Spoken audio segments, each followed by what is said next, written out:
Hello, you're watching World Talks on TVP World. My name is Sascha Fahrbach. Now, Europe depends on the United States for its security, NATO's chief says, but at what cost? Now, recent disputes over Greenland, veterans, and wartime sacrifice raise uncomfortable questions about international security cooperation across both sides of the Atlantic.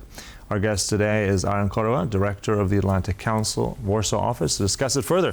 Welcome to TVP World. Thank you for having me on this cold morning in Warsaw. Yeah, and speaking a bit of frosty relations, let's talk about that. I mean, the words from President Donald Trump last week, I mean, this is still impactful now, dismissing the contribution of key allies during that time in Afghanistan. If we're looking at this, it involves policy, history, but all these things, how dangerous in your mind has this chapter been to NATO cohesion in these last days? Well, first of all, I mean, as an American and someone who works on improving the ties across the Atlantic, I can say deeply dismayed by those words by President Trump, because, I mean, first of all, it's just not true that NATO didn't do anything for us. I mean, the only time that Article 5 was ever invoked was NATO for us after 9/11. You know, sometimes when I talk to Americans who don't like NATO, they would say something like, well, you know, would you want to die for, I don't know, Estonia or something like that? And I go like, well, so how many times has the United States have to gone to war for NATO? Zero. Exactly, right? Whereas many times there's the NATO allies in Europe and Canada heard our call and joined us, as the example was in Afghanistan and sometimes also in Iraq, obviously at the end of 9/11. And this is a problem because NATO relies on two things. Yet it's the hard power of the United States and the cumulative power of the European countries. One-on-one, they may be smaller than the United States, but of course, all of that put together is a force multiplier that the enemies of the United States, Russia, China, Iran, North Korea, they just don't possess that. But of course, it also relies on the fact that it's a community of values. That's why it works. We are of the same family, the United States and Europe. I mean, our cultures are similar. We watch the same movies, we read the same books, we have similar stories and all that, and so we belong together. Of course, but again, there has been a problem in the United States for a while where they've looked at the Europeans and said, well, you're not spending enough. And a lot of the stuff that Donald Trump says, it comes from that frustration that we've tried everything. This isn't new. This isn't coming with Donald Trump. I mean, Eisenhower, for God's sakes, was upset about this.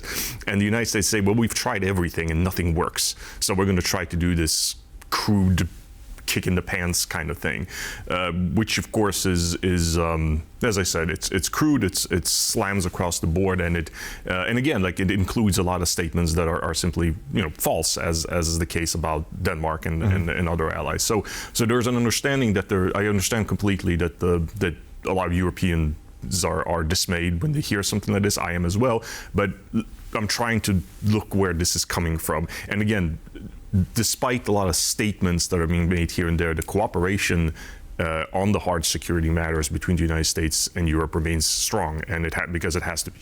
It's in the interest of both sides. I mean, you went to Eisenhower. That's a bit further back than I wanted to go. But there's also someone who warned against the military-industrial complex as well. So at the same time, doing more, but maybe if we do too much. But that's a different discussion. Back on what I've said as well with the recent also comments by veterans. If we look at what Danish veterans have done in Copenhagen, putting those 44 flowers to represent the loss of fallen soldiers. If we look at that and that kind of reaction, it's also the timing, isn't it? Because it's a time right now where alliance cohesion is so important, but also because those conflicts in Afghanistan, they were not that long ago. There are veterans who are still very much with us, still fairly youthful, some might say.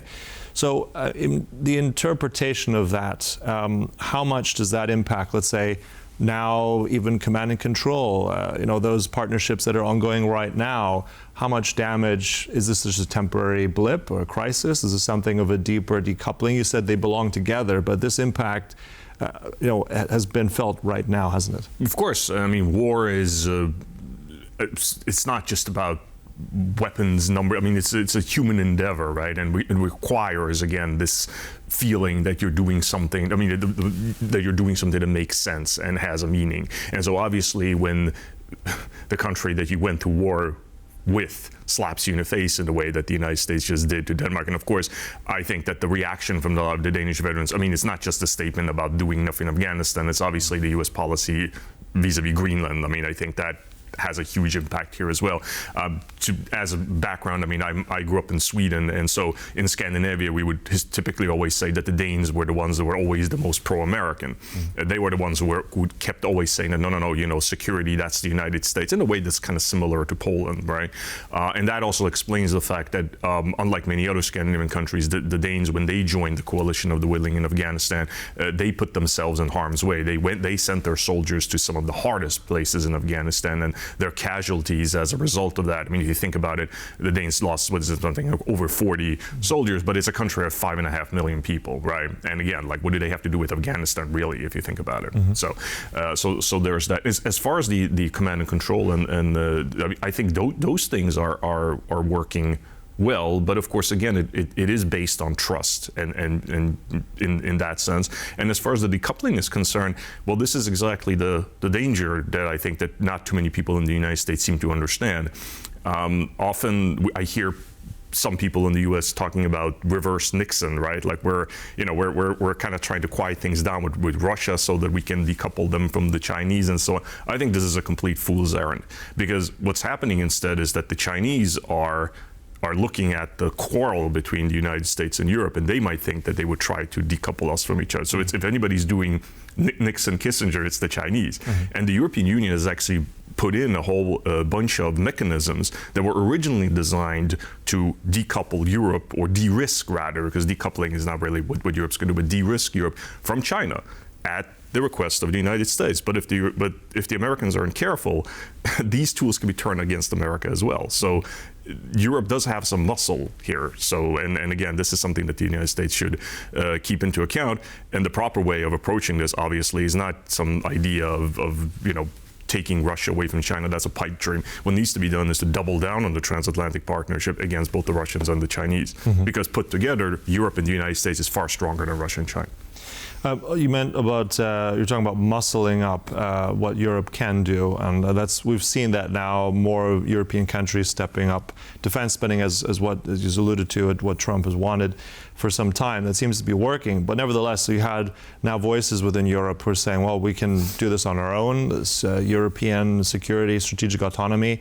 Then following these words from President Trump, we also had this past week Secretary General Mark Rutte saying very bluntly to the European Parliament, but also very much to the world, well, you cannot do this without the United States. We cannot have our own, basically, capable security. It's just, he says, I think, keep on dreaming. So we have those kind of words. And then now with this, is there some kind of messaging here? I mean, it's not very subtle, is it? But what's the messaging out of this? Do you think this is coordinated, what Mark Rutte said after what President Trump has said? Well, I mean, that's the challenge, right? That on the one hand, we want Europe to be a more capable ally, right? But we don't want the decoupling. I mean, I'm talking from an American point of view here. So we want the more capable allies, but we don't want the decoupling because it's not good for us. And again, it's not good for Europe either. I mentioned Russia and China before. I mean, Russia is an economic pygmy, right? China is about the economic size of the European Union.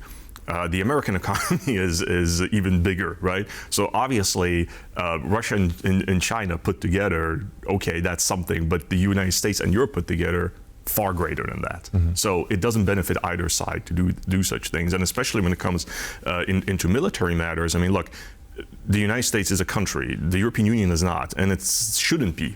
So obviously, there is something to be said for in terms of military matters when you have one state, one defense secretary, whatever, that you can make quick decisions. There's something to be said for that. The European Union is not designed for it, but and this is also something that I fear a lot of people in the United States are missing, that there's a lot of things happening in the European Union right now. I mean, we have the Rearm Europe initiative that's going to lead to increased defense spending in the size of something like 800 billion euros.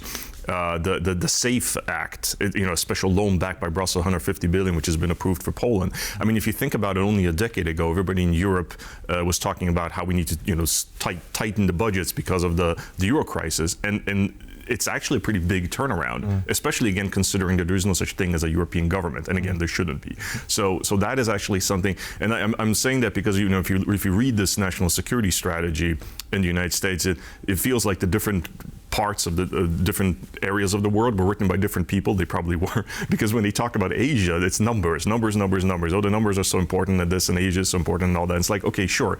But the European part, there are hardly any numbers there at all, despite the fact that the trade relationship between the United States and Europe is still the greatest one. I mean, Europe is our greatest trading partner, not in some Asian countries, certainly not China.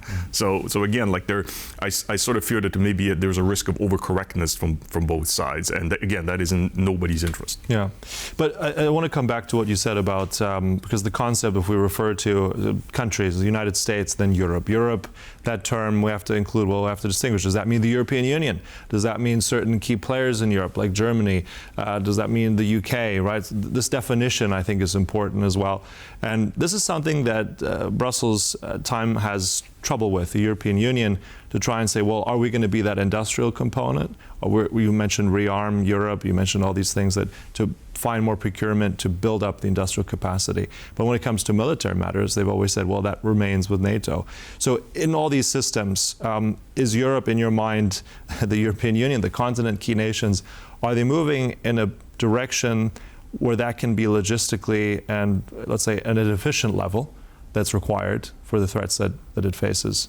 Or will it become more of a quagmire of bureaucracy, and command and control will be stuck if it's NATO or not? What do we do? So, I mean, is it birthing pains, or rather growing pains, rather? How do you see this on a bigger strategic level? Well, I mean, I'm a political scientist by training, but I'm actually a bit of a history buff. And again, like I sometimes am again dismayed how people forget about history and how important that is. As you said, the European Union is not designed to move quickly, because it's this unique experiment which was made in order to basically make sure that war doesn't happen here again, right? And that's slow, cumbersome bureaucracy is part of that, because when you sit around in these meetings, you know, the thought of war is just not there. And of course, it's also a matter because Europe is again, it's not a country, and it's not going to be. These nations are far too different, and trying to make a United States out of Europe is a fool's errand, and nobody should be thinking about that. Also, like as far as what is Europe in terms of security and military, we definitely have to think beyond the European Union, because of course Britain is a country with nuclear weapons, and I mean, I hope this is going to change soon. Ukraine is still not in the European Union, but it is one of the most capable military powers in Europe, and right now they are the ones defending Europe, actually, right? Nobody else is fighting over there, it's the Ukrainians. So we have to keep that in mind, and tying, bringing Ukraine in with all their capabilities and all their knowledge in terms of war fighting is very important. I mean, again, what's going to happen, that's hard to say, but again, looking at what has been happening, again, especially in relation to how it was with the budget constraints and all that kind of stuff, there is a lot that has changed. Is it fast enough? Well, that remains to be seen. But we are, generally speaking, moving in the right direction. And as for the statements of, again, NATO, not NATO, well, no. I mean, if Europeans start duplicating a lot of the stuff that NATO already has in the European Union, that's definitely the wrong way to go, because then you're just creating a bureaucratic mess, right? So NATO and European Union are designed for they can complete each other, but they shouldn't duplicate what the other one is doing already. A complex system, but I mean something that Europe, the United States, the world needs. So thanks so much, Anne Korewa from Atlantic Council. Thanks for sharing your thoughts today. Thank you for having me. And thank you for watching. That concludes World Talks. But stay right here on TVP World for more news and commentary. Goodbye.